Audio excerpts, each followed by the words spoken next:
Ánimos, suerte. Que vaya bien. Nos escondemos. Gracias. Que vaya bien. Bueno, pues muy buenas tardes a todos. Lo primero de todo, agradeceros vuestra participación en estos debates de cardiología en insuficiencia cardíaca y dar evidentemente las gracias a Novartis por la organización y también a la Sociedad Catalana de Cardiología y los aspectos técnicos que permiten que estemos conectados todos. Esta segunda sesión de debates en insuficiencia cardíaca tiene la misma vocación que la primera. En primer lugar, ser eminentemente prácticos. Son cardiólogos o internistas, en este caso un internista, un cardiólogo, que van a discutir dos casos clínicos que tienen que dar pie luego a debates, a puntos de vista que pueden ser contrapuestos y sobre todo aclarar ideas y conceptos que los que nos dedicamos a la cardiología asistencial y al manejo en general de la insuficiencia cardíaca, pues podemos encontrarnos y podemos tener que solucionar en nuestro día a día. Es, como veis, también un enfoque multidisciplinario. Tenemos en este caso un internista, un cardiólogo. Nos interesa ver puntos de vista de especialidades distintas, con realidades distintas, pero con un único objetivo, que es el mejor tratamiento de nuestros pacientes en insuficiencia cardíaca. Hemos buscado con Nicolás, con el que tengo siempre el gusto de compartir estas jornadas, la organización, hemos buscado dos temas que creemos interesantes y dos ponentes que creemos también que son excepcionales. Hablaremos en primer lugar sobre si el corazón y el riñón, que parafraseando una película antigua son dos órganos y un destino, si son realmente amigos o en el fondo el uno fastidia al otro y evita un tratamiento que quizás sería óptimo. Y Santiago Cudini posteriormente nos va a hablar sobre qué hacer y cómo manejar y cómo enfocar una insuficiencia cardíaca que se vuelve rebelde. Sin más, agradeceros nuevamente vuestra presencia. Espero que la sesión esté a la altura de vuestras expectativas y deciros que está abierto el chat, evidentemente. También podéis hacer uso del micrófono, si lo creéis más oportuno, para cualquier aportación, cualquier discrepancia, cualquier comentario, cualquier pregunta. Y haremos el debate cuando ambas presentaciones hayan finalizado. Un cordial saludo para todos y si te parece, Nicolás, presenta al primer ponente. Muy bien. En primer lugar también dar las gracias a todos los que estáis conectados. Veo caras amigas, ahí Cristina Beí, saludos. Y yo creo que lo más importante, como ha dicho Marco, es el debate. Aquí estamos para debatir con las propuestas que nos van a hacer debatir por parte de estos dos grandes ponentes. Y a mí me toca presentar a José Luis Morales, internista, gran profesional, gran conocedor del tema del que vamos a hablar, del síndrome cardiorrenal. Y como bien ha dicho también Marco, pues vamos a hablar de corazón y riñón, amigos o enemigos. José Luis trabaja en el Hospital Arnau de Vilanova y es un experto, aparte también en insuficiencia cardíaca. Así que, José Luis, bienvenido y esperamos tu charla. Gracias. Bueno, en primer lugar, mientras voy cargando, dar las gracias a Manito y al doctor Paz por la invitación. Vamos a ver si conseguimos llegar al lugar. Creo que se ve ya, ¿verdad que sí? No. No, aún no se ve. Un momentito.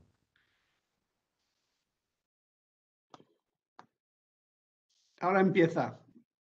Ahora sí. Ahora bien, José Luis. Pero ahora tienes que poner un formato presentación. Estamos Sí, ahora. ahí va, Muy bien. Muy bien. Pues bueno, lo dicho, gracias por la invitación, gracias a todos los que habéis encontrado el paréntesis para poderos conectar. Y bueno, a mí me toca hablar de un tema que es controvertido como el título indica, ¿no? El corazón riñón, amigos o enemigos. En primer lugar, todos pensamos que el enemigo del corazón es el riñón o viceversa en función del enfoque. Pero yo lo que os intentaré convencer durante estos minutos es que más que amigos o enemigos, lo que son es compañeros de viaje que están condenados a entenderse si quieren tener un viaje tranquilo, ¿no?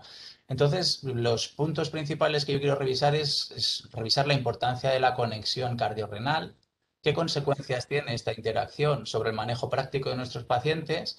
Revisaremos muy brevemente algunos conceptos y fisiopatología para entender cuál sería el abordaje terapéutico ideal de lo que hemos aprendido a llamar síndrome cardiorrenal. Y el primer punto que quizá tenemos que tocar es el tema del pronóstico. A todos nos viene a la cabeza cuando hablamos de enfermedad cardiorrenal el pronóstico de nuestros pacientes. Como sabemos, los pacientes con insuficiencia cardíaca que desarrollan deterioro del filtrado glomerular van a presentar una peor supervivencia y fijaos que este empeoramiento es exponencial a partir de los descensos del filtrado glomerular. Y fijaos que en aquellos pacientes con descensos del filtrado de menos de 30 mililitros minuto, en un año pues la mortalidad es muy alta. Y lo siguiente es, bueno, es importante, pero ¿cuál es su prevalencia? ¿Cómo de frecuente nos vamos a encontrar este problema? Pues fijaos que no respeta fracción de eyección, que tanto en fracción de eyección deprimida como en preservada, y eso luego lo podemos discutir, cuáles son los motivos que nos llevan a este empeoramiento de la función renal, nos encontramos que casi el 45 o 50% en algunas series de los pacientes van a tener este grado, algún grado de disfunción renal. Y eso nos condiciona sobre todo la adecuación del tratamiento en el síndrome cardiorrenal. ¿Por qué? Porque fijaos que nuestro objetivo principal es introducir los inhibidores del sistema renina-angiotensina-aldosterona. Eso lo tenemos muy claro en pacientes con fracción de eyección deprimida, pero en preservada fundamentalmente asistimos a mucha miocardiopatía hipertensiva, miocardiopatía diabética, donde también van a ser un pilar del tratamiento. Entonces, ¿qué nos encontramos? Que una de las contraindicaciones principales para el tratamiento o en ocasiones dificultades para la optimización o que nos obliga a retirar es la enfermedad renal crónica. Fijaos que sabemos que cuando nosotros tenemos un paciente optimizado, su mortalidad la vamos a poder modular, pero cuando el paciente no está en dosis óptimas, pues esa mortalidad va a ser mayor. Por lo tanto, nos genera un problema importante. El problema no solo está en aquellos pacientes donde no logramos titular, sino que además en aquellos pacientes en los que discontinuamos el tratamiento. Y fijaos que las tres enfermedades, cuando las miramos por separado, más frecuentes que nos obligan a hacer discontinuaciones o nos impiden optimizar son la enfermedad renal en estadios 3-4, la enfermedad cardíaca y la diabetes. Si juntamos todo esto, y ya os digo que es en el 45 o 50% de los pacientes, pues nos encontramos con el problema que tenemos en la práctica clínica. Y el siguiente problema está en nuestra incertidumbre. Fijaos que cuando nos vamos a revisar los ensayos clínicos hay un gap de evidencia científica, sobre todo en aquellos pacientes que están en estadios 4 y 5 de enfermedad renal, pero tampoco es que tengamos una evidencia científica muy sólida en aquellos pacientes que están con filtrados entre 30 y 60.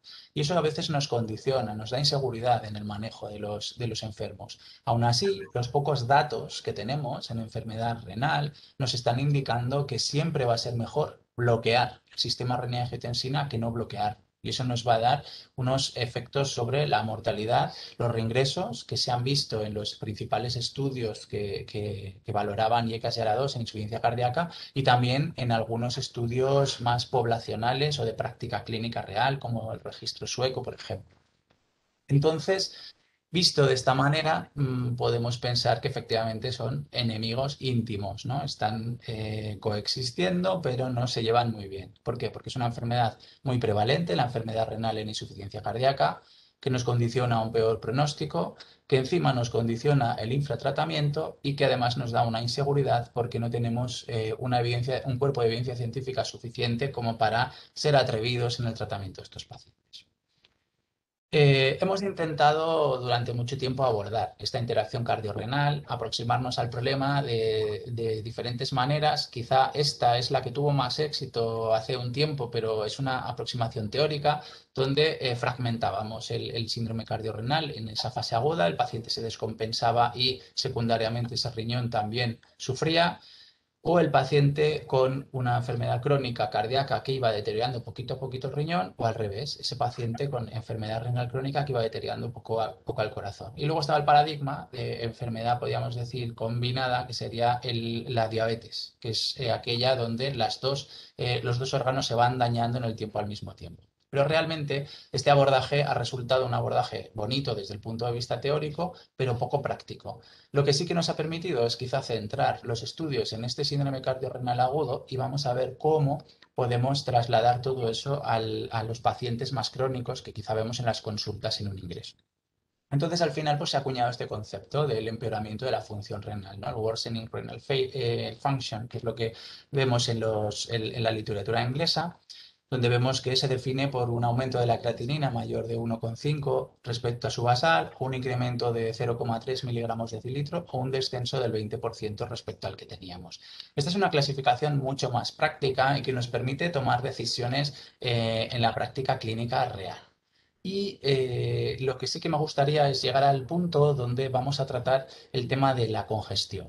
Fijaos que, como os voy a explicar en las siguientes diapositivas, este empeoramiento de la función renal va muy ligado al estado volémico del paciente. Entonces, he puesto aquí, ¿no?, esta frase de descifrar el círculo, porque nosotros queremos tener nuestro paciente en esta zona de volemia, ¿no?, donde no nos llega el agua al cuello.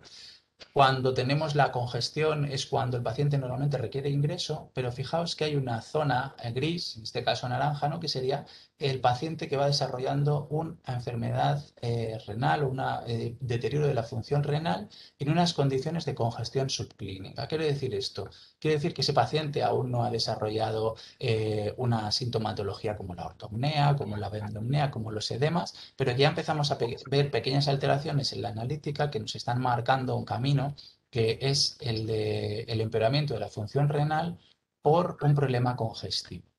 Fijaos que durante mucho tiempo hemos entendido la fisiopatología cardiorrenal de manera que la hipoperfusión era lo que estaba condicionando el deterioro de la función renal por disminución del gasto cardíaco, ya fuera por una depresión de la fracción de eyección o porque tuviéramos un problema en el llenado y no pudiéramos bombear.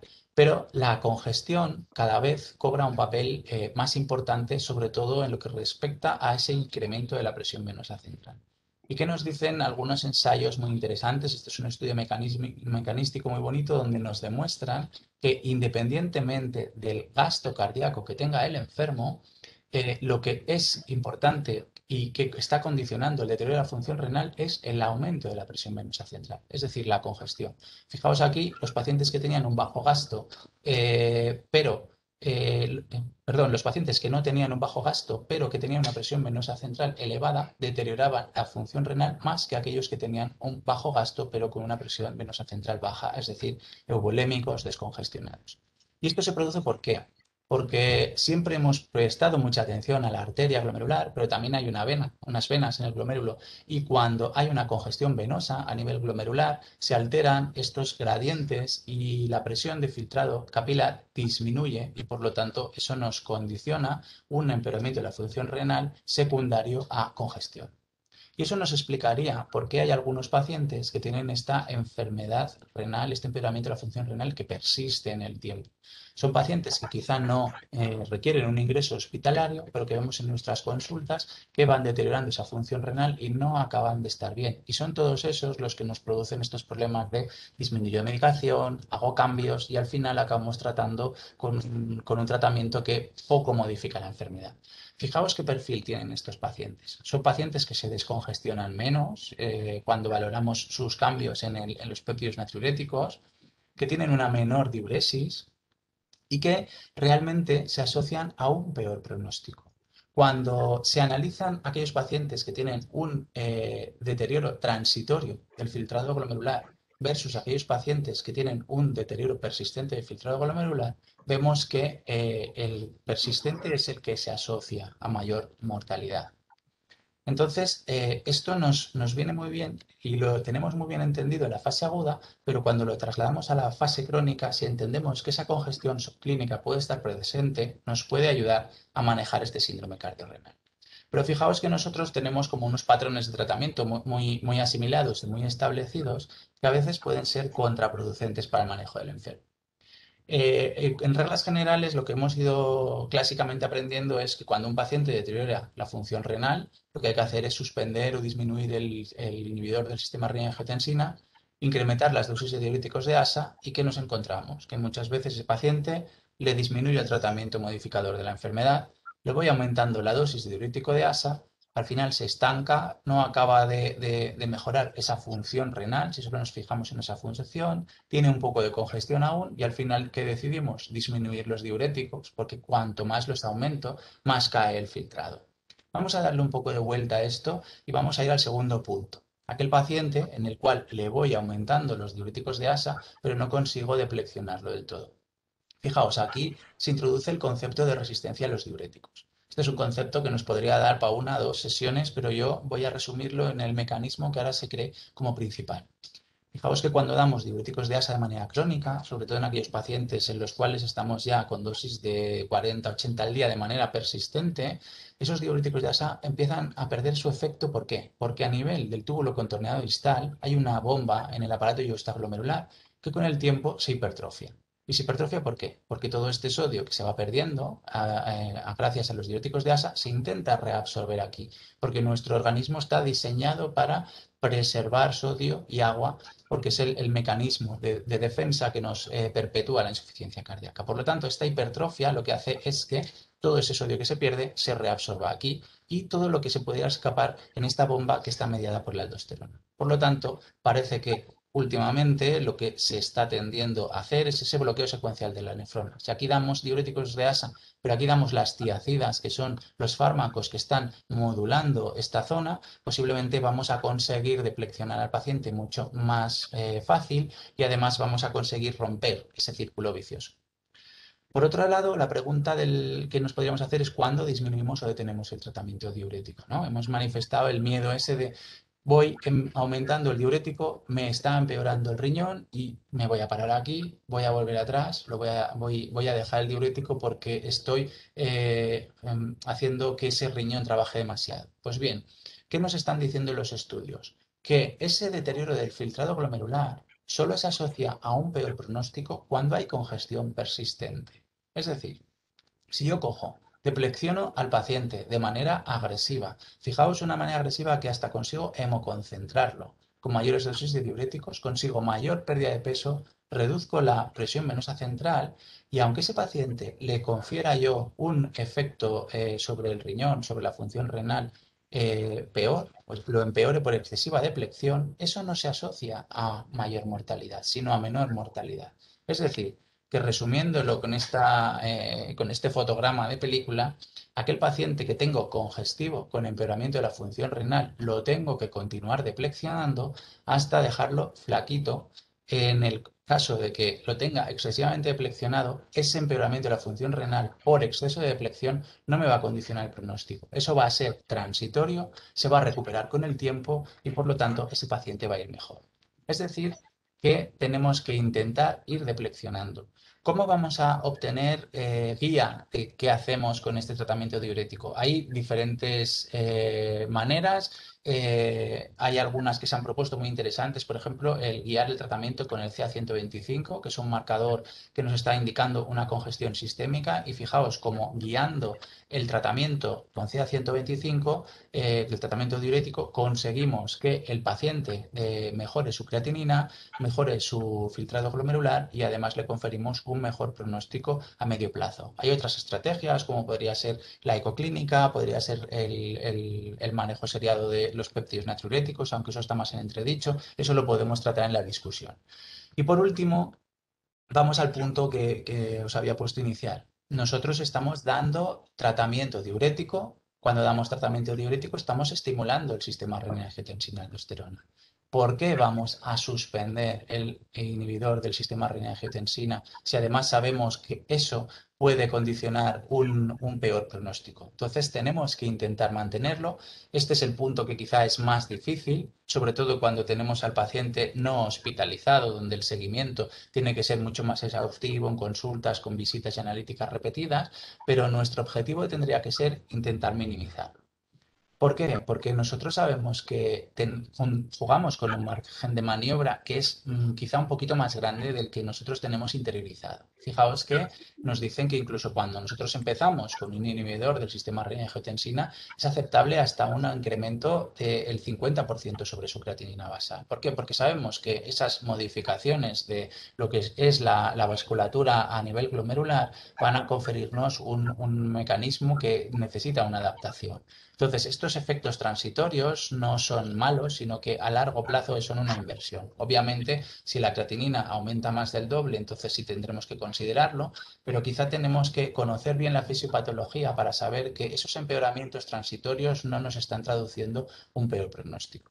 Por lo tanto, haciendo un reappraisal de la situación, si nos atendemos a las bases fisiopatológicas, lo que tendremos que hacer es los diuréticos de ASA, combinarlos con otros diuréticos para vencer esta resistencia. Aquí tenemos pues, las tiacidas, los antialdosterónicos, podremos hablar luego en la discusión de algunos otros.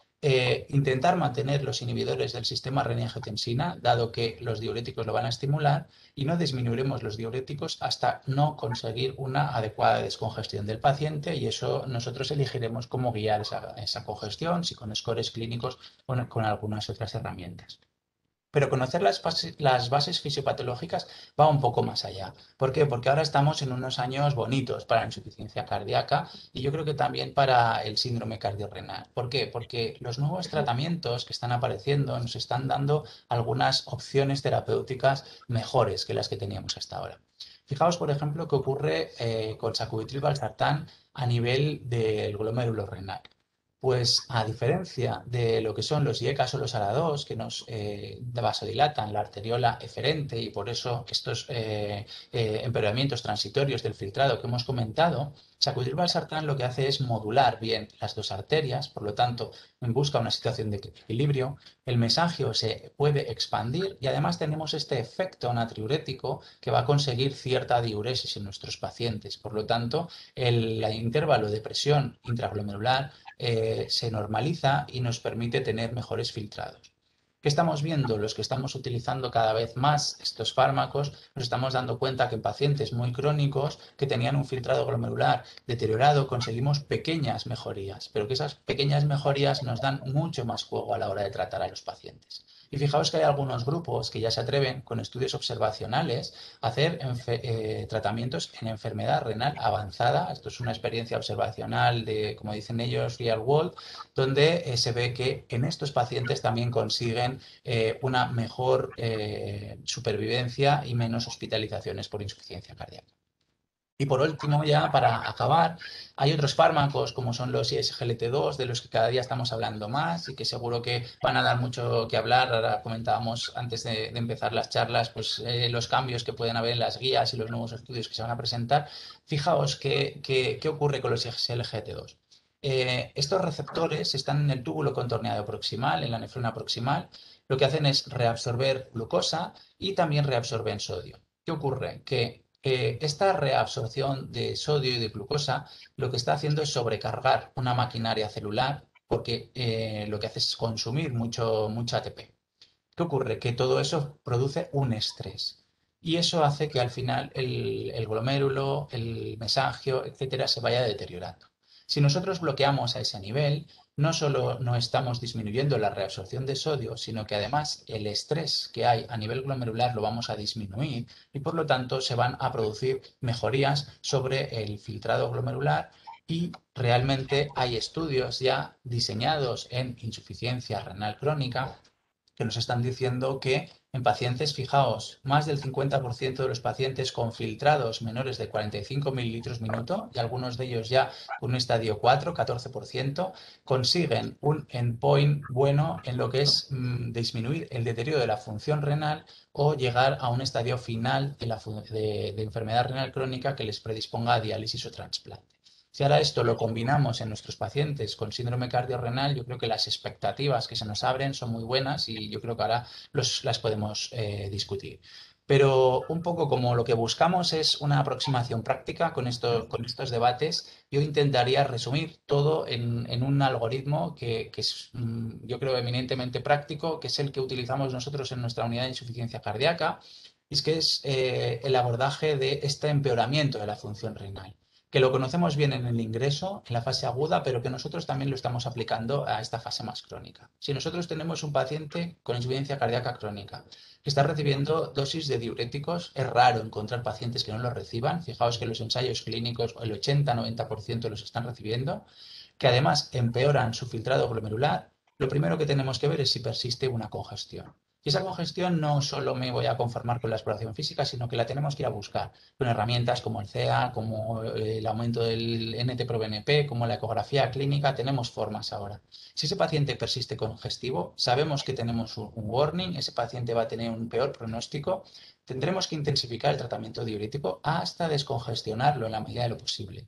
Pero no recomendamos el tratamiento secuencial, es decir, lo descongestiono y luego optimizo o titulo, sino que intento mantener la titulación que tenía, optimizar el tratamiento y quizás en esos pacientes ya me puedo plantear hacer algún cambio de grupo terapéutico. Cuando el paciente lo tenga descongestionado, descalaremos diuréticos, los diuréticos los vamos a reservar para la próxima descompensación si los necesitamos y vamos a optimizar este tratamiento según estas bases fisiopatológicas. Fijaos que ahora tenemos moléculas que nos pueden ayudar mucho en todo este manejo y que la puerta cada vez se está abriendo más. Por lo tanto, podemos pasar de enemigos íntimos a convertirnos en compañeros de viaje bien avenidos, que podamos llegar al final del viaje sin ninguna discusión ni molestia.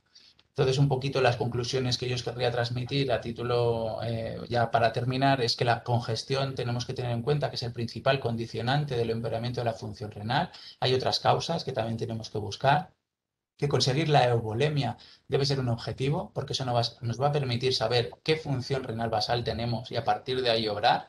Que una vez iniciada la descongestión, no hace falta tener al paciente descongestionado del todo, sino que ya el tratamiento modulador lo podemos empezar a combinar. Cada vez más estudios nos están diciendo que la fase aguda del ingreso es el mejor momento para hacer esa optimización. Y ese tratamiento modulador tenemos que orientarlo no solo a la patología cardíaca, sino también orientándolo a esta fisiopatología renal que hemos comentado. Y eso es un poquito todo lo que os quería resumir. Y ahora, si queréis, pues en la discusión podemos ahondar más en el tema. Muchísimas gracias por vuestra atención. Muchas gracias, doctor Morales. Muchísimas gracias, una excelente presentación, muy interesante. Yo espero que dé pie a un buen debate. Creo que hay elementos suficientes para debatir. No sé, Nicolás, si tú querías hacer una pregunta previa al debate o... Mejor ya comentamos, seguimos con Santi y seguimos luego continuamos la discusión. En todo caso, Estupendo. al acabar la charla. Al acabar la charla. Os recuerdo que está abierto el chat, podéis escribir las preguntas que discutiremos y que haremos públicas al final de las exposiciones. Y sin más dilación, pues me gustaría presentar al segundo de los ponentes, el doctor Santiago Cudini, cardiólogo del Hospital de Figueras, un excelente clínico que maneja esta patología a diario, como los que hacemos la cardiología clínica, y que tiene que explicarnos bien su parecer y las evidencias que hay cuando la insuficiencia cardíaca se torna rebelde, cuando realmente el paciente empieza a ser un problema y su estabilización realmente es dificultosa. Santi, cuando tú quieras, adelante. Muy bien. Perfecto. Bueno, primero agradecer a la Sociedad Catalana de Cardiología que me ha brindado esta oportunidad junto a Novartis y también a todos ustedes que están allí luego de una jornada de trabajo debatiendo de lo que nos gusta, de la insuficiencia cardíaca. Y en este caso a mí me ha tocado hacer la charla sobre cuando la insuficiencia cardíaca se vuelve rebelde, ¿no? Una situación que muchas veces nos encontramos en nuestra práctica clínica. Y para hacerlo he hecho un caso clínico donde iré planteando algunas preguntas que dentro de nosotros iremos respondiendo y otras que dejaré para el debate para que de forma conjunta las podamos ir hablando luego de la charla. Para comenzar, en el caso clínico tenemos un paciente de sexo masculino de 61 años de edad, es un hipertenso y diabético, no insulino requiriente, que a su vez presenta una fibrilación auricular permanente diagnosticada en el 2018 desde atención primaria, por la cual va descoagulado, y una poliquistosis renal con una creatinina habitual de 1.2 y un filtrado mayor a 60. El paciente es derivado de atención primaria porque su médico de cabecera, bueno, el paciente le ha planteado que venía con una disnea progresiva desde clase funcional 1 a 2, de unos 3 meses de evolución, y lo evidencia con signos clínicos de insuficiencia cardíaca.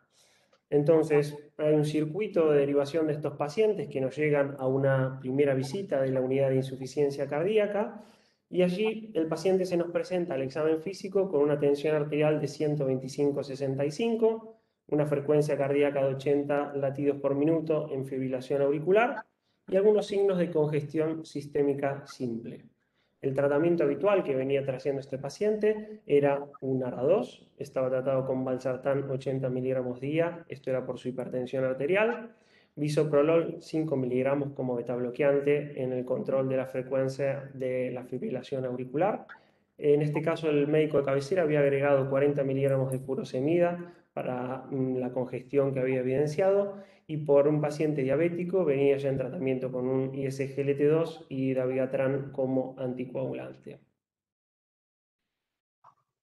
Mostraba un electrocardiograma con un ritmo de fibrilación auricular a unos entre 80 y 100 latidos por minuto, con un eje desviado a la izquierda, signos de agrandamiento de cavidades izquierda, y en la radiografía de tórax presentaba congestión pulmonar con unos cilios fugales y algo de cardiomegalia. Aparte en la analítica destaca un perfil glucémico y lipídico correcto, con la creatinina que hemos mencionado y un filtrado adecuado, y los iones tenían un potasio de 4 y un sodio de 138 microequivalentes por litro. A destacar el NT-proBNP, que era elevado, de 2300, y al momento realizamos una ecografía cardíaca, la cual evidencia un deterioro severo de la función ventricular con una FEBI del 32%, también dilatación severa del ventrículo izquierdo, leve a moderada del ventrículo derecho, sin hipertensión pulmonar y con una insuficiencia mitral moderada.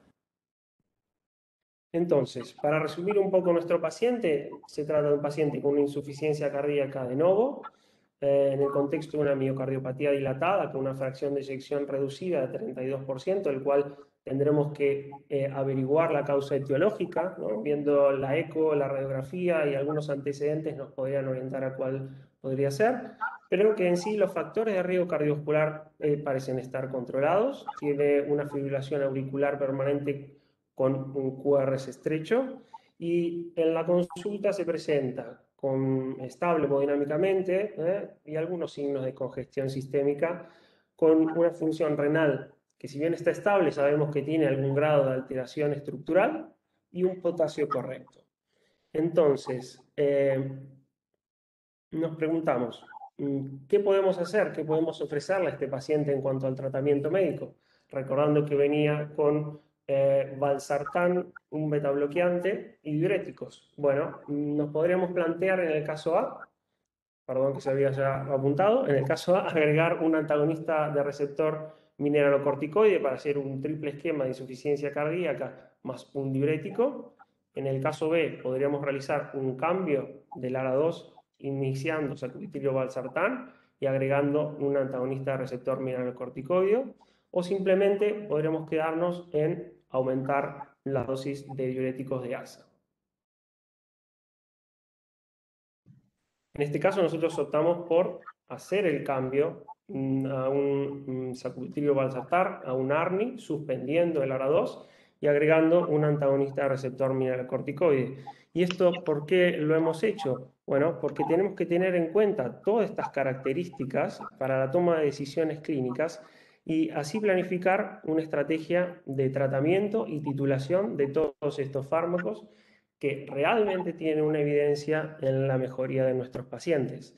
Y específicamente, yéndonos años atrás, la guía europea en el 2016 nos planteaba un esquema un poco lineal en el cual teníamos que atravesar situaciones en las cuales ya esté el IECA o ARA2 más beta bloqueante, agregando un ARM y por último poniendo el ARNI, y que hemos visto que a través del tiempo eso ha cambiado y ya en las, bueno, en las actualizaciones de las guías, tanto la europea como la americana que ha salido últimamente en el 2021, lo que vemos es que posicionan ya inicialmente sacubitril valsartán más un beta bloqueante y con la posibilidad de agregar cuádruple esquema, o sea, agregando un ARM y luego un ISGLT2 más allá de que el paciente sea diabético o no. Y es importante destacar que nuestros pacientes inicialmente tienen un riesgo elevado en el cual es el proceso de diagnóstico, y a medida que nosotros implementamos el tratamiento médico óptimo, este riesgo desciende, pero sabemos que a futuro, cada descompensación, cada vez que la insuficiencia cardíaca se ponga rebelde, ese riesgo irá aumentando exponencialmente y nunca regresará a los puntos donde se encontraba previamente. Y tanto es así en los pacientes que se encuentran de forma ambulatoria como los ingresados. En el Biostat podemos ver que la incidencia de un evento primario de hospitalización por insuficiencia cardíaca o muerte era bastante similar en los grupos de riesgo intermedio o superior en los de riesgo alto que los pacientes específicamente que habían ingresado. Entonces, volviendo un poco a nuestro caso clínico, el paciente viene a las 2 semanas a la unidad de insuficiencia cardíaca y, bueno, nos dice que ha mejorado la clase funcional. Nosotros lo evaluamos clínicamente y no objetivamos signos clínicos de congestión, pero nos encontramos con un pequeño traspié. No podemos continuar titulando las dosis bajas de sacubitril, valsartán y betabloqueantes con los que habíamos iniciado, y principalmente por el patrón hemodinámico. Lo encontramos con una tensión de 90-60 y a 65 latidos por minuto en fibrilación auricular, con lo que eso conlleva, ¿no?, en la respuesta cronotrópica que buscamos en un paciente con disfunción ventricular severa, una insuficiencia mitral moderada. Aparte, nos agrega al momento de la analítica la disfunción renal o este empeoramiento en la función renal con una creatinina de 1.6. Entonces, completamos la valoración, hacemos un cateterismo en búsqueda de cardiopatía isquémica en un paciente con disfunción ventricular, factores de riesgo cardiovascular, y las coronarias son normales. Entonces, lo englobamos dentro de lo que es una miocardiopatía dilatada idiopática. Intentamos pedirle una resonancia magnética. Inicialmente el paciente se niega, dificultades para trasladarse dentro de la comarca a los hospitales grandes. Y me gustaría destacar esta publicación del Heart Failure de la Sociedad Europea, donde se valoró el real world, o sea, los pacientes reales, ¿no?, comparados con los que sucedían en el paradigm de sacubitril o valsartán, ¿vale? Y lo que han visto es que todos los pacientes que ellos valoraban inicialmente tenían algunos parámetros de mayor enfermedad al momento de la valoración. Fíjense que de forma significativa vieron que en la vida real los pacientes tenían menores cifras de tensión arterial, peor creatinina y menor función ventricular. Y esto comparado en cuanto a un score de riesgo, que es el score de riesgo énfasis, pueden ver que el paradigm en gris y en azul el mundo real, los pacientes tenían un mayor puntaje de riesgo. Como bien sabemos, en el paradigm los pacientes tanto de bajo o alto riesgo tuvieron una reducción significativa del riesgo, por lo cual concluyen los autores que en pacientes que tengan un mayor riesgo, la reducción absoluta de riesgo aún podría ser mayor, por lo cual deberíamos intensificar, a pesar de conocer este riesgo, las medidas de tratamiento médico óptimo. Y aquí, como pregunta debate, realmente, ¿cómo valoramos nosotros el riesgo de nuestros pacientes con insuficiencia cardíaca y fracción de eyección reducida en la práctica clínica, tanto sea de forma ambulatoria o ingresados? Lo dejo planteado para que luego lo vayamos pensando. Continuamos con el caso. El paciente, aquí tenemos un gran traspié. Aquí sí se ha vuelto rebelde. Esta vez el paciente tuvo un factor descompensante que es la pérdida de la adherencia. Un factor descompensante importante que hemos visto en el último año de nuestros pacientes con insuficiencia cardíaca, y se nos presenta con, bueno, aumento progresivo de peso, aumento de los edemas, y ya se encuentra en una clase funcional 4. Se presenta al servicio de urgencias con 120-60 de tensión arterial, taquicárdico, en anasarca y congestión pulmonar simple, con algo de hipoxemia, saturando 90% al aire ambiente. Y aquí, nuevamente, aún peor función renal, con una creatinina de 1.8 y un potasio de 4,5. Entonces, lo tenemos ahora en un primer ingreso por descompensación. ¿Qué nos planteamos sobre el tratamiento médico? Tenemos distintas alternativas. En la A podríamos reintroducir el sacubitrilo valsartán en dosis bajas, más un betabloqueante en un 50%, todo esto en el contexto de un paciente que ha venido en anasarca, con signos de congestión pulmonar, ya sabemos la disfunción ventricular que tiene, más diuréticos endovenosos, o podríamos reintroducir el triple esquema antineuromoral con dosis previas más altas de diuréticos endovenosos, o quitamos todo y comenzamos de cero, vasodilatadores y diuréticos endovenosos. En este caso nosotros elegimos la opción A y me parecía importante destacar de qué herramientas tenemos o qué herramientas plantea la Sociedad Europea de Cardiología en cuanto al tratamiento diurético de los pacientes con congestión. Inicialmente los pacientes naïf deben recibir un bolo de furosemida, dependiendo si se van furosemida previamente o no. Y lo valoramos a las 6 horas. Básicamente, a las 2 horas lo que hacemos es un sodio urinario, que en nuestro caso era de 30, y una diuresis de 60 mililitros hora. Ambos dos valores inferiores a lo que suponen en el paper de posición, por lo cual nos abocamos a aumentar la dosis de diurético. Esa es una situación, una condición clínica, la cual habitualmente nos vemos en nuestra práctica.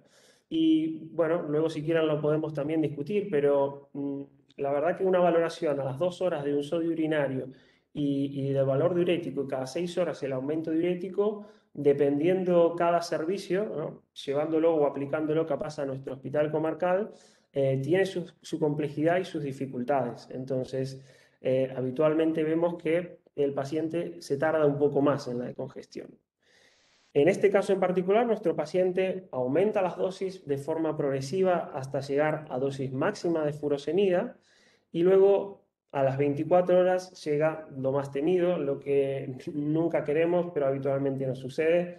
Intercurre con un edema de pulmón y pasa a semicríticos requiriendo vasodilatadores endovenosos, ventilación mecánica no invasiva y como ya estábamos con una dosis alta de diuréticos, fíjense cómo la Sociedad Europea nos plantea un bloqueo secuencial de la nefrona, como bien nos dijo antes José Luis, y planteando inicialmente como primera línea el agregado de tiazidas. En segunda línea la acetozolamida y la amiloride, y bueno, no sé si sorprendentemente, pero no muchas veces visto o aplicado en nuestra práctica clínica, agregar un ISGLT2. Obviamente esto prolonga el ingreso de nuestro paciente, tarda unos 7 días donde hay una mejoría clínica y podemos ir reintroduciendo los fármacos modificadores de la enfermedad y lograr el alta. Entonces aquí me parecía interesante como pregunta de debate plantear qué herramientas disponemos para conocer mejor el momento específico en el cual debemos reintroducir el tratamiento médico. Y en sí tenemos que tener en cuenta que haber presentado un empeoramiento de la insuficiencia cardíaca en un ingreso es un endpoint muy importante porque, como vemos en este artículo también presentado en el Heart Failure del Europeo de Cardiología, se evidenció que los pacientes que tenían un empeoramiento de la insuficiencia cardíaca ingresados eran, en cuanto a la incidencia de cualquier causa de muerte acumulativa, tenían un riesgo mucho mayor que aquellos que no presentaban complicaciones o tenían alguna complicación menor. Y aquí los autores se ponen un poco a plantear de realmente qué es el empeoramiento de la insuficiencia cardíaca. ¿No será que estamos poniendo en el mismo grupo un número de pacientes que no tienen la mejor respuesta inicial a nuestro aumento del tratamiento diurético, o estamos poniendo a los pacientes que están con un edema agudo de pulmón? Allí hay, creo, una mezcla de pacientes que debemos obtener definiciones algo más concretas para realmente conocer el riesgo al cual nos estamos afrontando.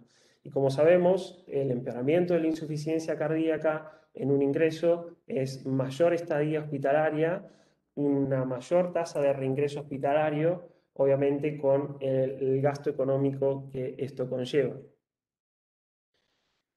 Regresando a nuestro caso clínico, el paciente en el transcurso de los próximos 6 meses presenta mejoría del punto de vista de que no tiene nuevos reingresos. Logramos tratamiento médico optimizado con dosis altas de sacubitril valsartán, betabloqueantes, antagonistas de receptor melanocorticoides y el SGLT2.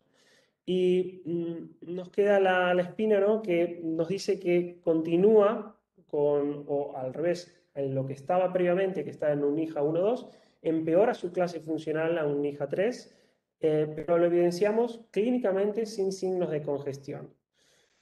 Ante esta preocupación, repetimos el ecocardiograma, ya habían pasado unos 9 meses del diagnóstico inicial, y lo que evidenciamos es una progresión de la insuficiencia mitral a severa, sin gran variación de los diámetros ventriculares. Entonces, para ir culminando, resumimos el caso clínico. Y el resumen del caso clínico es lo que presentamos en las primeras diapositivas. Son que los pacientes progresivamente, con cada descompensación, van empeorando su clase funcional y nosotros intentando siempre el tratamiento médico óptimo. Ahora con el advenimiento de un desafío que es la presentación de una insuficiencia mitral severa funcional aproximadamente a los 9 meses del tratamiento médico óptimo. Y en este punto nos preguntamos, ¿qué sucede con el paciente? ¿Todavía tiene tiempo para un remodelado cardíaco reverso y que esta insuficiencia mitral mejore?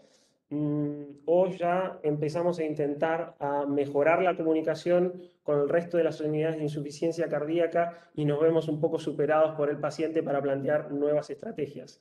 Y un poco eso se ve respondido en el PROOF, donde había 12 meses de seguimiento, pero específicamente este estudio, el PRIME, donde valoraron el área del orificio regurgitante efectivo en los pacientes con insuficiencia mitral funcional, deterioro de la función ventricular, aleatorizándolos a tratamiento con sacubitril valsartán o valsartán, se observó, sin llegar, pero en el límite de la significancia estadística, también muy probablemente que el N era muy pequeño, a que había una mejora en esta área del orificio regurgitante efectivo. Por lo cual, a modo de conclusión, me gustaría recalcar que la valoración del riesgo de estos pacientes a cada punto, de forma correcta y con distintas herramientas, más la optimización del tratamiento médico óptimo con evidencia científica y obviamente dentro del contexto de la unidad de insuficiencia cardíaca junto al trabajo de enfermería en educación, son vitales para que este paciente y todos nuestros pacientes tengan menos eventos y un mejor pronóstico. Muchas gracias. Muy bien, Santiago, muchísimas gracias porque has hecho un caso clínico que ejemplariza bastante bien lo que queríamos comentar, ¿no? Y es este paciente, ¿no?, que continuamente se ha podido te challenge, ¿no? Te está diciendo, bueno, ¿qué más puedo hacer? ¿Qué más nos podemos plantear? ¿No? Y yo creo que en estos momentos, pues bueno, nuestro paciente al final se estabiliza, pero se queda con una IM severa, pero también lo podemos discutir un poco que...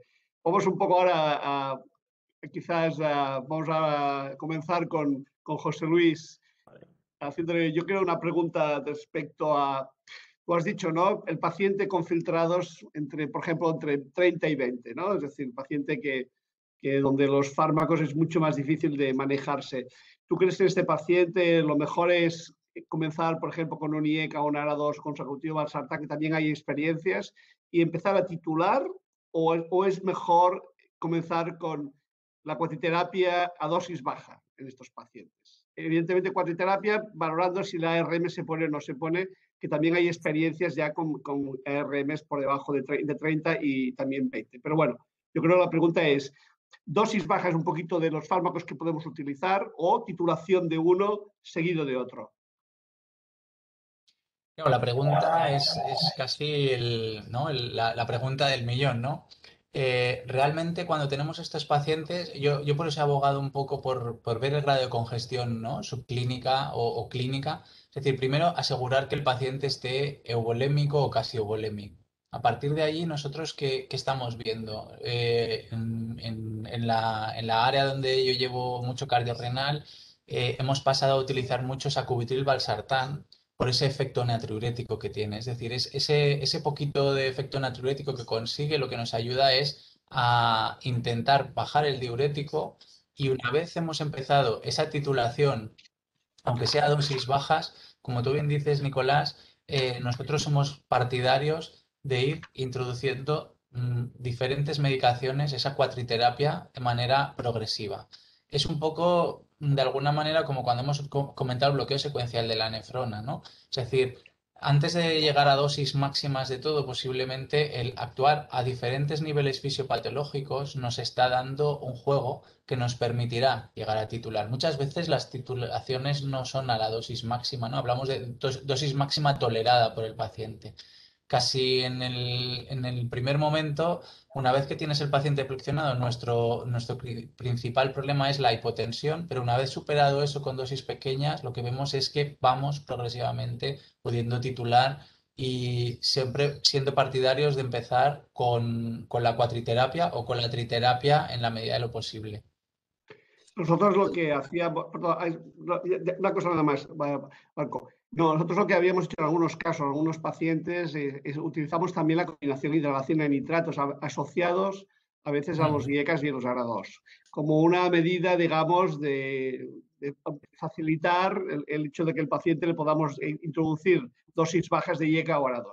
Es un poco como decimos, el libro gordo de cada uno tiene, el libro gordo de petente. Nosotros siempre hemos utilizado esto, y quizás últimamente, pues buscando el efecto vasodilatador, hemos comenzado también pacientes con sacubitril valsartán, precisamente por el efecto del inhibidor de la epinefrina en pacientes también con filtrados, ¿no? Entre 25-30, 20-30.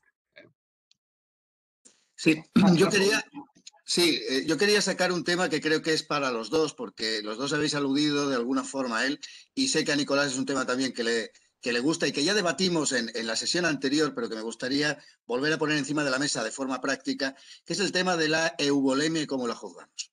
Porque es un tema que los dos habéis aludido. Tú, Santi, pues nos has dicho, bueno, ¿en qué momento hemos de reintroducir los fármacos? Tú nos has dado, José Luis, pues unas pinceladas acerca del valor del CA125, de los péptidos discutibles y discutidos, y de la ecografía, posiblemente ver la cava inferior, realmente su estado. ¿Qué consideráis el patrón oro? ¿Qué hacéis? Porque yo creo que es un tema crucial a la hora de cuándo reducimos realmente. Es una forma, además, que tú has explicado muy bien, José Luis, que evitaría, ¿no?, el deterioro progresivo de la función renal, y que crees que es trascendental. Y para nosotros también lo es a la hora de reducir los diuréticos y poder titular con mayor libertad los fármacos que mejoran el pronóstico. Querría saber vuestra opinión, y la tuya, por supuesto, Nicolás. Bien, ¿quieren comienzo yo? Sí. En principio, algo que me parece importante es si conocemos o no el peso seco del paciente. Si es un paciente que ya ha estado en una fase estable, que ha estado y hemos tenido un peso de forma ambulatoria, ese creo que podría ser, del punto de vista clínico, uno de los parámetros importantes a tener en cuenta. Luego, evidentemente, la ecografía nos aportaría tanto la eco pulmonar como la eco hemodinámica de valoración de parámetros ecocardiográficos, para también ver qué tanto de congestión o no hemos podido lograr. Y creo que un seguimiento clínico de saber cómo se han comportado antes también los pacientes en ingresos previos, y los tenemos de descompensación, son importantes para saber ese punto de euvolemia.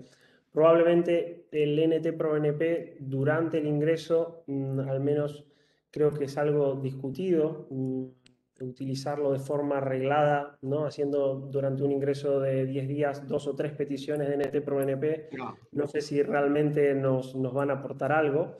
pero creo que esos son específicamente los parámetros que yo me guiaría para saber la eubulemia de nuestros pacientes. Y yo creo que un punto a destacar de lo que ha dicho José Luis es que tampoco es que tenemos que quitar todo el líquido para recién comenzar el tratamiento con evidencia. Muchas veces un paciente que resuelve la congestión viene mostrando un perfil de mejoría con dosis de diurético descendente. Es el momento de comenzar a ajustar el tratamiento médico óptimo mismo en el paciente ingresado. Sí, yo estoy de acuerdo con Santiago. Yo creo que es un poco la combinación de las herramientas y sobre todo el punto a veces clave es cuánto tiempo hace que conoces al enfermo o si has tenido contacto con él durante el ingreso, ¿no? Nosotros a nivel práctico intentamos buscar ese peso seco. Cuando creemos que hay un peso seco, lo que valoramos es la cava con el peso seco, porque eso nos ayuda a ver un poco. Sí que nos encontramos dificultad pues, en aquellos pacientes que hay cierta hipertensión pulmonar, porque ahí es más difícil de valorar. Ahí quizá vamos a mirar más la colapsabilidad. La ecografía pulmonar con las líneas B te da juego y luego el CA-125 casi que lo utilizamos más en aquellos pacientes con un perfil más podríamos decir, derecho, ¿no? Esos pacientes que tienen mucha congestión, hipertensión pulmonar, muchas veces nos funciona muy bien, incluso en los preservados, estos con patrones restrictivos. Sí que nosotros hacemos alguna trampilla, ¿no? Nosotros, como Nicolás sabe y también Marco, utilizamos mucho el hipertónico con furosemida. Entonces, en pacientes que han venido muy anasarcados a la consulta, los derivamos al hospital de día, o en pacientes muy anasarcados en el ingreso, les hacemos varias sesiones con hipertónico y furosemida, con lo cual logramos unas deplecciones muy agresivas y eso nos permite saber su peso seco, ¿no? Eso quizá no todo el mundo tiene esa experiencia, pues nosotros jugamos con esa herramienta, ¿no? Pero resumiendo, yo creo que sería un poco lo que dice Santiago, peso seco, cava con el peso seco y el CA-125 en aquel paciente con un perfil más derecho nos ayuda. Yo diré lo que no hacemos. De entrada no hacemos K125 porque no tenemos experiencia, la verdad. Como tú bien dices, José Luis, es para el perfil de paciente sobre todo anasarcado y con fallo derecho, lo que también José Luis Núñez, que es el gran líder del K125, es lo que él postula en estos pacientes.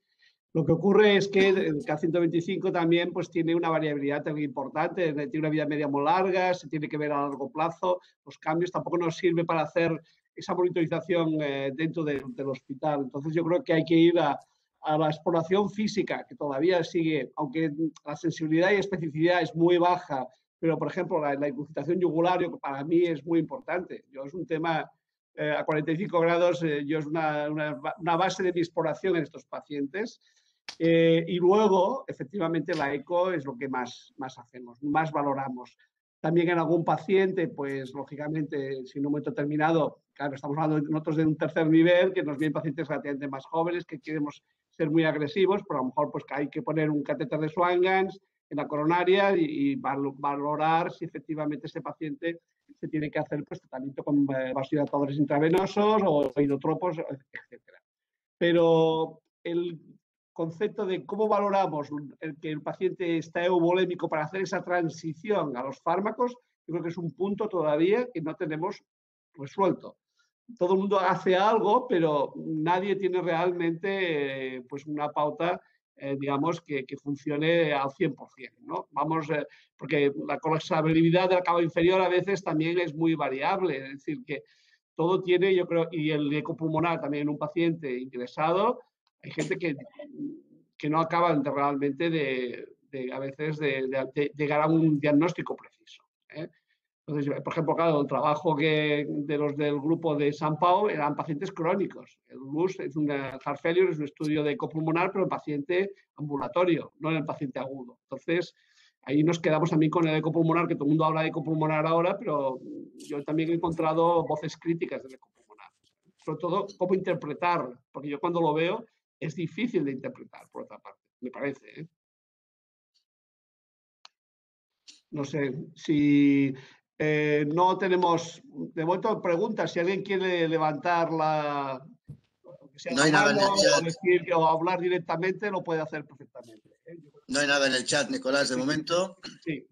Yo, Yo si en este queréis, sentido que sí, comentabais, Nicolás, en el momento del ingreso, quizá que una herramienta más es ver el hematocrito, ¿no? sí, En ese paciente que vamos descongestionando, cuando vemos que se hemoconcentra, ya tenemos una señal de que estamos llegando a su peso seco, ¿no? Entonces, bueno, es una herramienta más, como tú bien dices, es la exploración física plus, ¿no? Es añadirle la ecocardioscopia a pie de cama y alguna cosita más, pero siempre con ese razonamiento clínico, ¿no? Sigue siendo válido aquel perfil húmedo seco, ¿no? Yo sí, creo que eso, interiorizarlo es bueno.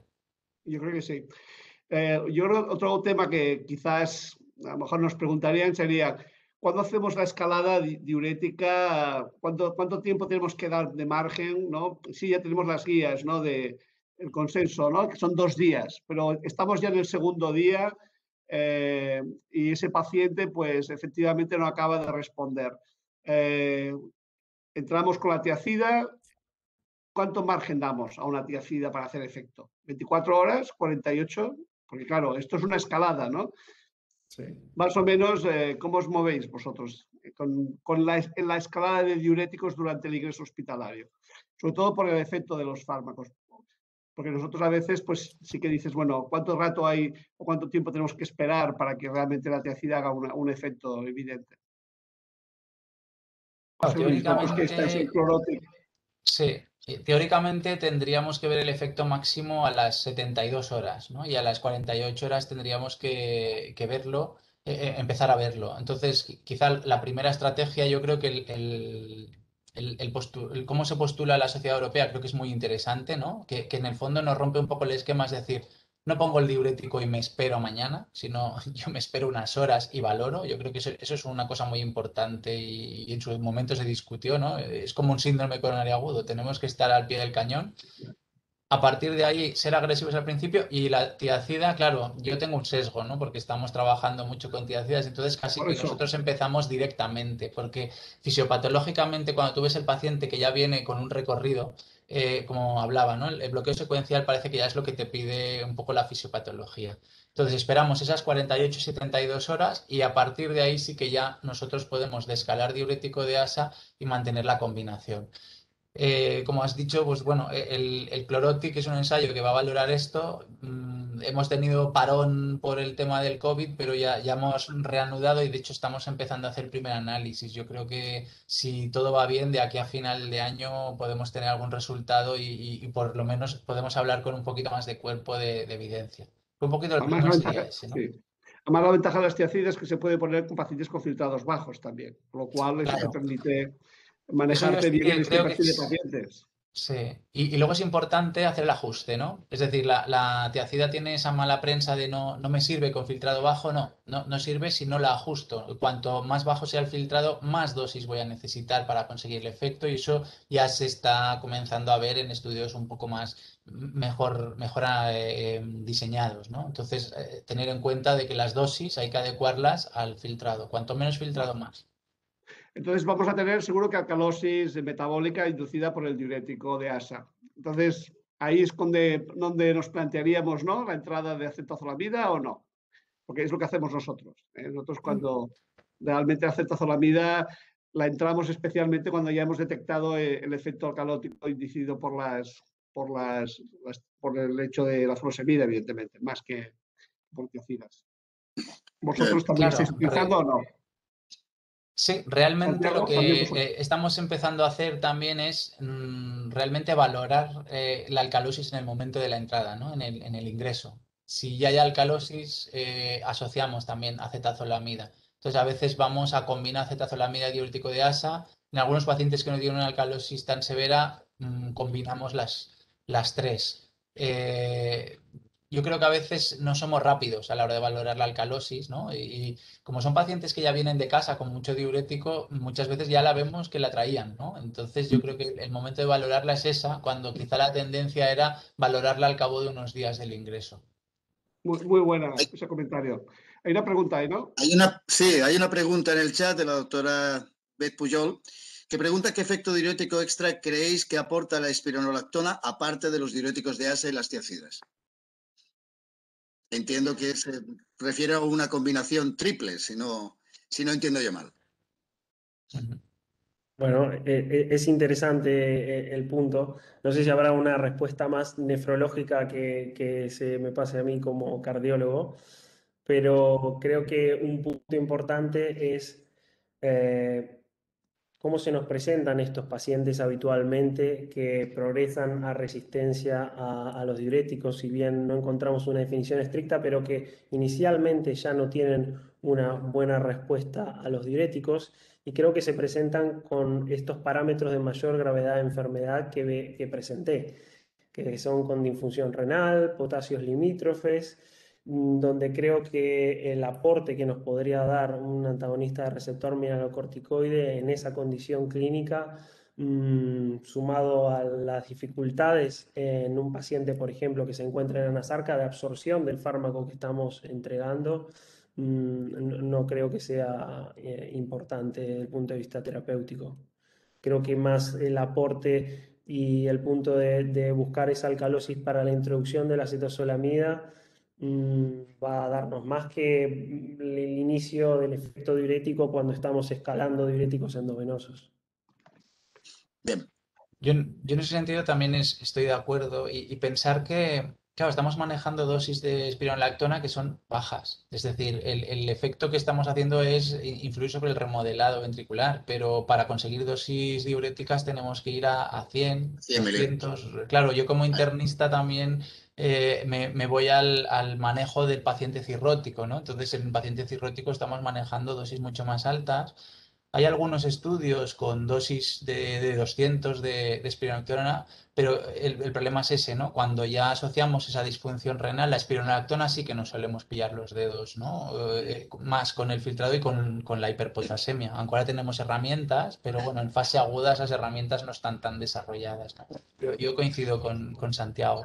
Lo que pasa es que probablemente si un paciente mantiene un filtrado pues, que no está por debajo de 20, digamos, o 25, que no tiene una hiperpotasemia por encima de 5.5, que no tiene realmente, digamos, yo creo que probablemente se puede mantener la espironolactona si el paciente la llevaba. Lo que yo no Sí. haría probablemente es una escalada con la espironolactona.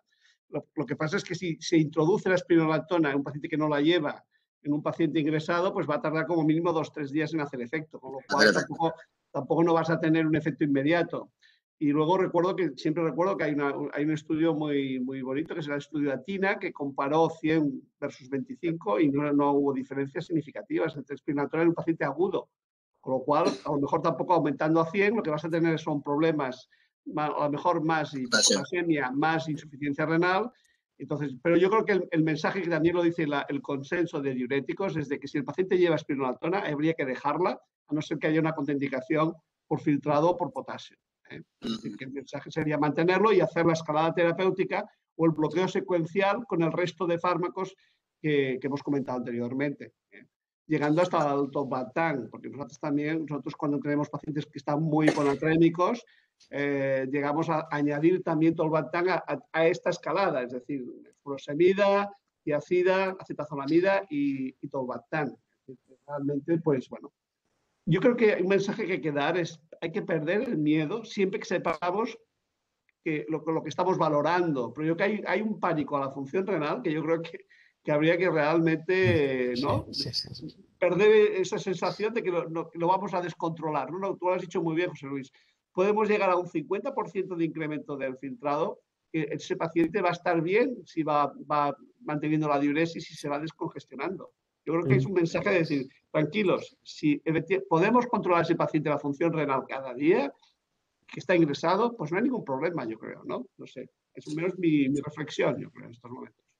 Yo quería, al hilo de la espironolactona y el potasio, quería hablar de esa difícil amistad que hay entre el corazón y el riñón, una relación bastante dificultosa en algunos casos. Has abordado muy bien, José Luis, el tema de la función renal y intentar no suspender los tratamientos, la inhibición del sistema renina-angiotensina, que además tienen impacto sobre la supervivencia. Pero el otro gran problema en la relación matrimonial de estos dos órganos es la hiperpotasemia. Entonces, quería saber si, a vuestro juicio, todos estos los nuevos fármacos que parecen actuar sobre la hiperpotasemia, el ciclosilicato de sodio y circonio, ¿realmente creéis que puede tener un papel beneficioso a la hora de permitir evitar la disminución de dosis de los fármacos o mejorar la titulación? ¿Tenéis experiencia? ¿Los habéis utilizado? ¿O qué sensación os da si no los habéis utilizado? Yo creo que la respuesta es que sí, ¿no? Que nos abre una puerta a titular con mayor seguridad. La experiencia que tenemos es poca, pero sí que lo estamos utilizando. Entonces, vemos que es un fármaco que en cuanto lo introduces es mucho mejor tolerado que el resincalcio, obviamente, ¿no? Yo creo que a veces no nos planteábamos tratar la hiperpotasemia por los efectos secundarios del fármaco. Sí que es un fármaco que obliga, ¿no? a enseñar al paciente, a instruirlo un poco, a cómo tomarlo, pero los pocos pacientes que estamos tratando no nos están dando problemas. Al revés, lo que nos encontramos es que podemos controlar bien ese potasio. Yo creo que aquí uno de los puntos claves es ver si ese paciente tiene algunos otros factores de riesgo para una hiperpotasemia persistente, ¿no? Que serían pues, diabetes, enfermedad renal crónica y haber sufrido una hiperpotasemia previa. Y quizá la pregunta que tenemos aún pendiente es ¿hasta cuándo, no? Habrá pacientes que los necesitarán a largo plazo, igual hay pacientes que podemos ir haciendo secuencialmente. Nosotros de momento estamos pudiendo titular un poquito más que antes, ya os digo, con una experiencia pues aún subjetiva de pocos pacientes, pero que nos hace sentir cómodos. Sí, yo creo, en nuestro caso, la unidad de insuficiencia cardíaca, por el N de pacientes que tenemos, no vemos muchos pacientes con estas complicaciones que requieren el inicio de fármacos para controlar el potasio, pero en sí creo que el punto estará en de que si lo hacemos, realmente tendremos que estar al caso de estar titulando el tratamiento médico óptimo para alcanzar esas dosis óptimas, porque de por sí solo ir buscando la bajada de potasio y no llegar a las dosis máximas, bueno, creo que nos estará llevando más trabajo que el beneficio que le otorgaremos a nuestros pacientes. Muy bien. Si queréis, podemos comentar la pregunta que nos has hecho, ¿no? Santiago, ¿cómo evaluamos el riesgo de los pacientes de insuficiencia cardíaca? Venga. ¿Cómo lo evaluamos? Bueno, ¿nos has preguntado a nosotros o lo respondes tú? Yo siempre lanzo. A mí me gusta mucho, cada vez más, siempre el score de Josep Lupón, el BCN Heart Failure Calculator. Porque realmente, bueno, aparte que lo hemos hecho aquí en Cataluña, y la verdad es que es una calculadora que tiene todos aquellos factores que están relacionados evidentemente con el mal pronóstico de los pacientes, la hiponatremia, la filtrado glomerular, la diabetes, bueno, el tratamiento y los biomarcadores. Entonces yo creo que si uno se acostumbra a utilizar estas herramientas, es muy interesante ver cuando te falta una cosa mira, ahora tengo el filtrado tal, bueno, pues a ver cómo tengo la hemoglobina, a ver cómo tengo el diurético. Yo creo que es muy interesante también jugar con estas calculadoras porque te orienta también a decir, oye, necesito probablemente mejorar más, optimizar mejor el tratamiento farmacológico, ¿no? Probablemente estos pacientes. O medir más los biomarcadores, no estrictamente solamente el NT-proBNP. Yo creo que lo bueno que tiene la biocalculadora es el hecho de la troponina ultrasensible, que no es fácil de hacer, evidentemente, en los hospitales, excepto en urgencias. Y después el ST2, que es muy barato y que no sé por qué nosotros tampoco estamos haciendo, pero queremos incorporarnos a pedirlo también para tener los mejores estratificados precisamente. ¿Vosotros cómo lo hacéis? Vosotros, Santiago, Luis. Yo creo que Marco. Junto a la valoración de los scores que mencionas, Manito, es muy importante, también relacionado a lo que hablábamos de la euvolemia, conocer la historia de nuestros pacientes, porque nosotros vamos calculando los scores ingreso tras ingreso, pero evidentemente no es igual el riesgo del paciente que ha descompensado en 3 años una vez que aquel que lo viene haciendo de forma cíclica en los últimos, por ejemplo, 6 meses. Y allí me parece que juega un papel fundamental que dentro de la institución hospitalaria la existencia de las unidades de insuficiencia cardíaca, que son las que en realidad van a garantizar de este seguimiento de los pacientes y que en sí la valoración de un mayor riesgo se tiene que ver traducida en un mayor grado de atención para que no vuelvan a suceder las cosas que sucedieron, corregir las pérdidas de adherencia, educación en la insuficiencia cardíaca. Creo que es una pregunta que no sé si me arrepiento ahora de haberla hecho por lo compleja, pero No, está bien. No, no, es lo muy buena la desafiante, pregunta, ¿eh? es lo desafiante. La pregunta es muy pertinente. La Sí, cuestión es que muchas veces no sabemos a veces cómo abordamos sí. realmente este riesgo residual, que se dice ahora mismo es riesgo residual. Después de haber aplicado, ¿no?, todos los fármacos y todos los dispositivos y haber controlado pues, estos biomarcadores, dices, bueno, a ver ahora este paciente, ¿cuál es su riesgo? ¿No? A 3 años, ¿cuál es su mortalidad? Que esa es, digamos, la justificación por la cual han entrado los SGLT2. El hecho de que todavía los pacientes optimizados con la triple terapia tienen riesgo residual y necesitan un cuarto fármaco. Entonces, ahí está el secreto de la cuatiterapia, de que reduce el riesgo residual de estos pacientes. Yo creo que lo hacemos todos más o menos con los mismos scores, yo creo que es lo que hay y no tenemos nada más. Y luego hay una parte que estoy de acuerdo con Santiago, que es la parte intuitiva, ¿no? La parte del conocimiento del paciente, que tienes, que sabes lo que hace, si es adherente o no es adherente y el número de descompensaciones que haya podido no tener. Y no hay ningún score que sea infalible, no hay... Y para el paciente también, pues hombre, él es el 100% para él, con lo cual el hecho de que tú preveas un 30% de mortalidad o un 50%, pues bueno, no sabes nunca si el paciente está en un extremo o en el otro. Pero yo creo que hay una parte bueno, que es más intuitiva, ¿no?, que te da la experiencia a la hora de juzgar cuál es el paciente más grave, que requiere quizá una mayor atención y un tratamiento más enérgico. Hay otra Claro, y en ese pregunta. sentido, Perdona, José Luis, creo que acaba, que hay otra pregunta. sí, yo creo que lo bueno de los scores también es al final, es decir, el mejor score es el que se usa, ¿no? Es decir, cada uno se maneja. Yo, por ejemplo, el score Barcelona, pues creo que es bueno, pero el score te obliga a reflexionar sobre el paciente, incluso a tener esa conversación con el paciente y a explicarle lo importante que es optimizar el tratamiento, ¿no? Porque si no parece que al final el diurético, como es lo que el paciente nota que va bien, perfecto, pero realmente todo lo demás que está infiriendo en el pronóstico, el paciente no lo va a notar si no comprende eso, ¿no? Y por otro lado, una cosa que utilizamos nosotros, que es muy subjetiva, pero que nuestras enfermeras casi que la están patentando, es las llamadas que ese paciente registra en la unidad, ¿no? Nosotros tenemos mucho contacto telefónico, entonces yo creo que también os pasará a vosotros que hay pacientes que son, como digo un poco de broma, los sospechosos habituales, que siempre están llamando por algo y cuando están bien entrenados, eso te está diciendo de que hay algo que está rechinando, ¿no? Entonces el paciente pues le hacemos una presencial, volvemos a revisar. Eso no es una cosa que se vea en los scores, pero yo creo que aquí enfermería seguro que tiene un papel que nos va a enseñar algunas cosas en adelante con el manejo de los enfermos.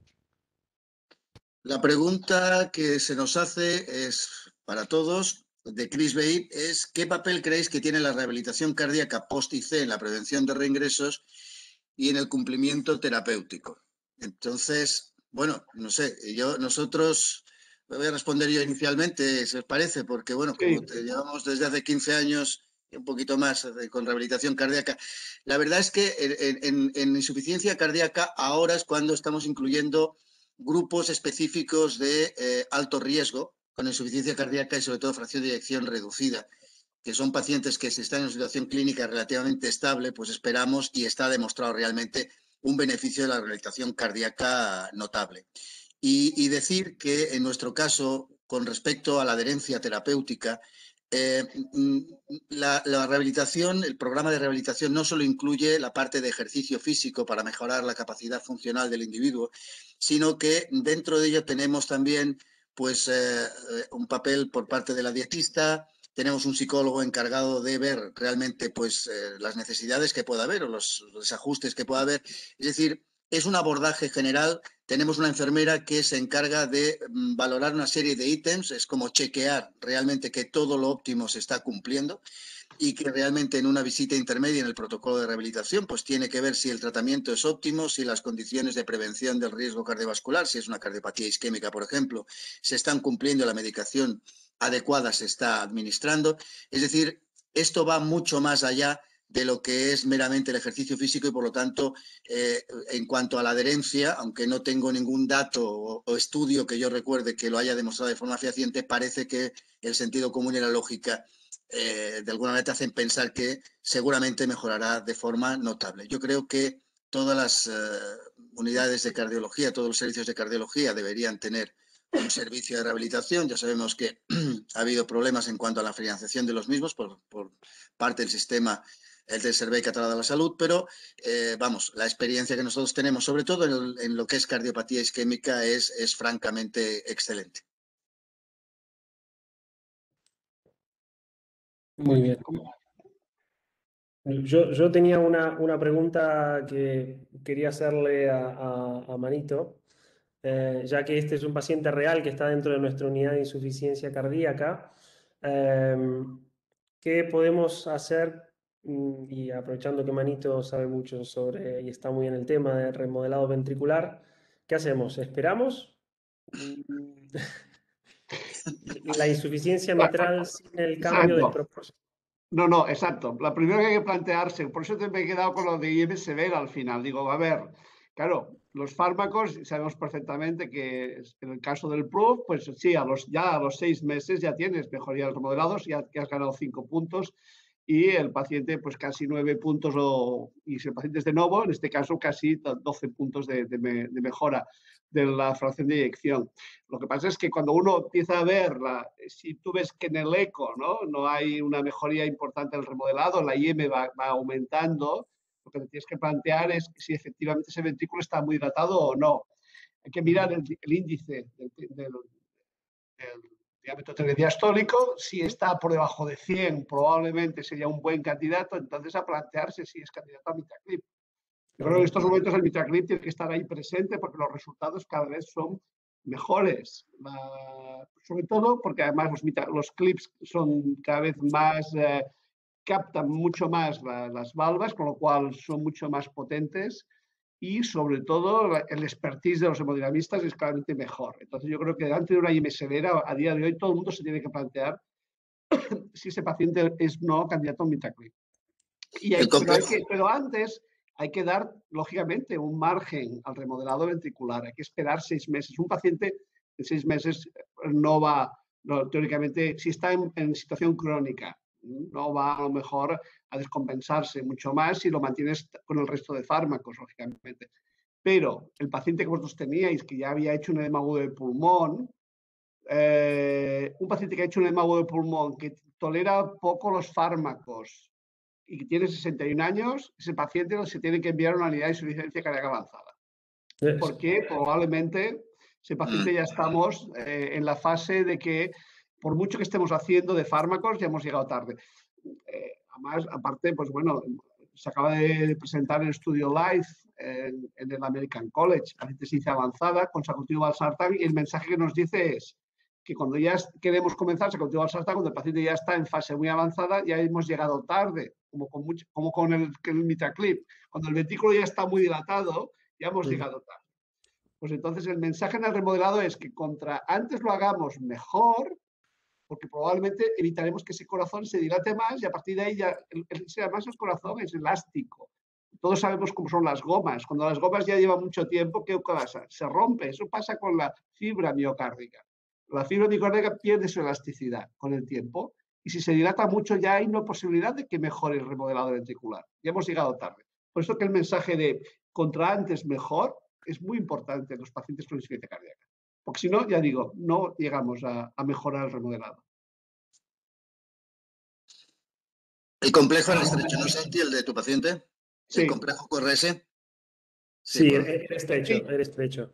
Y yo os voy a preguntar, ¿y la fibrilación auricular, este paciente hubierais hecho algo? ¿Os habéis planteado? Primero, tratamiento médico. ¿Realmente betabloqueante sí, no? ¿Tenéis dudas? Frecuencia cardíaca de este paciente, si estaba bien, 80, 90, y luego ablación, si no. Bueno, sí, creo que la fibrilación auricular también es un punto importante más allá de la insuficiencia mitral en el tratamiento. Y creo que las medidas abocadas a específicamente el control del ritmo en un paciente que, como bien decía, ya aparte de la fibrilación auricular en sí que presentaba previamente, probablemente ya con algún grado de disfunción ventricular no diagnosticado, esa aurícula también ha sido remodelada. Y yo creo que una vez implementado el tratamiento médico óptimo y encontrando una fase de estabilidad clínica, debemos plantearnos en estos pacientes con disfunción ventricular la posibilidad de una ablación. Teniendo una resonancia magnética que también son de utilidad para la guía y conociendo el tipo de orejuela, la disposición de las venas pulmonares que siempre será también de importancia para los electrofisiólogos, pero creo que inicialmente el abordaje debía estar por la ablación, que es donde cada vez tenemos más evidencia.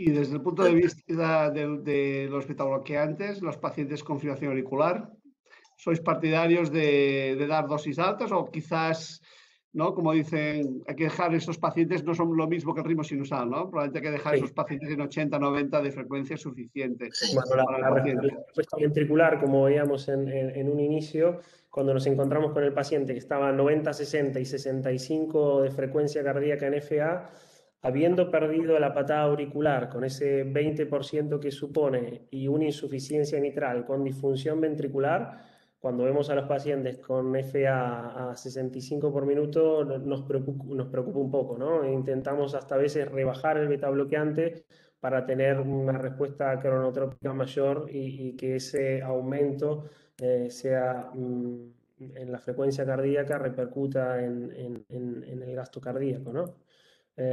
Por lo cual, en general, las dosis de beta bloqueantes, si tenemos esas frecuencias, yo las disminuiría o no continuaría con la Es lo que hay que hacer. Muy bien. No hay más preguntas en el chat. Nicolás. Yo creo que, si os parece, pues por cuestión de tiempo, estamos ya en las 8:30, como hemos empezado también relativamente, bueno, ya un poquito más pasados, pero bueno, yo creo que para mí ha sido unas ponencias excelentes. Os felicito, tanto a Santiago como a José Luis, porque yo creo que os habéis centrado muy bien en el tema. Yo creo que mensajes muy importantes. Yo creo que José Luis está claro, como has dicho, hay que mirar la congestión en estos pacientes, es la clave del síndrome cardiorrenal. Hay que saber perder el miedo probablemente en el worsening renal failure, cuando el paciente empeora la función renal.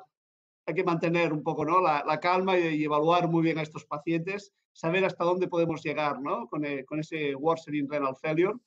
En otros, probablemente también hay que aprender, yo creo que saber, sobre todo, manejarse con diferentes diuréticos y a saber hacer bien el bloqueo secuencial de la nefrona, junto con el suero hipertónico, con realmente, pues, hasta la diálisis peritoneal, saberla indicar. Yo creo que hay que saberse manejar muy bien en la resistencia a diuréticos. Es un mensaje que tenemos que tener todos muy presentes. Y que además, cuando sabemos optimizar bien a estos pacientes, sabemos que vamos también a poder optimizar el resto del tratamiento farmacológico para cuando el paciente se vaya de alta. Y por lo tanto, yo creo que el mensaje final de que el corazón y el riñón son amigos, yo creo que también eso es yo creo que para mí es muy importante. Son amigos y hay que tratarlos bien. Y yo creo que, Santiago, yo creo que has sentado también muy bien el tema con tu caso clínico, porque el paciente con IC de novo en estos momentos, como has dicho, hay que saberlo diagnosticar bien, hay que hacer una evaluación integral de este paciente, pero sobre todo hay que optimizarlo y contra antes mejor para evitar reingresos. Yo creo que ese es el objetivo. Evaluar el riesgo residual, saber aplicar scores de riesgo o saber un poco evaluar, como decís muy bien, la historia del paciente previamente. Pero las descompensaciones limitan el pronóstico de los pacientes y, por tanto, hay que evitarlas. Y eso significa hacer lo mejor para el paciente a día de hoy. Y a día de hoy sabemos que probablemente intentar establecer la cuatiterapia, como hicisteis vosotros, yo creo que en estos momentos es la opción más importante. Y finalmente, yo creo que desde el punto de vista del manejo de los pacientes, un mensaje como especialista en inicia avanzada. Por favor, cuando los pacientes ingresan repetidamente, cuando los pacientes no toleran dosis de fármacos, cuando los pacientes hacen descompensaciones agudas que ponen en riesgo la vida del paciente, ese paciente se tiene que plantear el derivarlo a una unidad de insuficiencia cardíaca avanzada. Si no, una llamada de teléfono y decir, oye, ¿qué os parece este paciente? ¿Os lo envío o no os lo envío? nosotros siempre estamos abiertos a estas posibilidades. Y bueno, yo creo que felicitar a todos y dar las gracias a la audiencia, porque yo creo que lo importante de esta reunión, yo creo que es salir de aquí diciendo he aprendido algo, yo siempre aprendo algo y por tanto ha valido la pena estar con los amigos aquí debatiendo y bueno, ahora os deseamos que vayáis a cenar, que disfrutéis de la velada y que mañana será otro día para seguir batallando. Y bueno, muchas gracias. Marcos, adiós. No, agradecer igual que tú a todos la asistencia y que han aguantado los 50 que hay y felicitar evidentemente a los dos ponentes por sus presentaciones. Un placer. Y a Novartis siempre que nos da este apoyo también. Bueno, pues un abrazo para todos. Un abrazo para todos. Gracias. Muchas gracias a vosotros. Gracias a todos. Adiós. Gracias. Gracias.